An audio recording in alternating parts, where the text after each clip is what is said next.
Hello fellow Switchers, so I got my copy of Mario Odyssey today and I was a little disappointed to find that there's still graphics glitches that I saw earlier on in the year at the E3 presentations.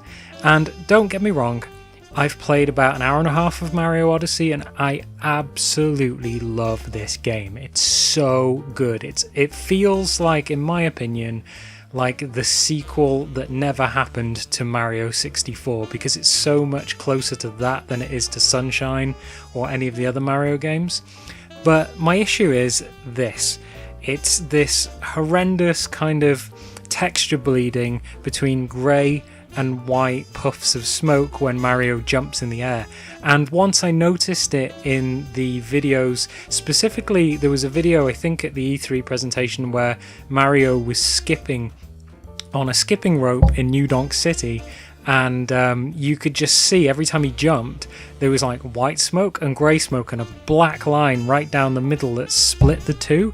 And I kept thinking to myself, I hope the graphics don't have that issue, I hope it's fixed by the time the game comes out. So I got the game, had a few updates to the game thinking, oh, that will fix it, whatever, and no, it's still there unfortunately.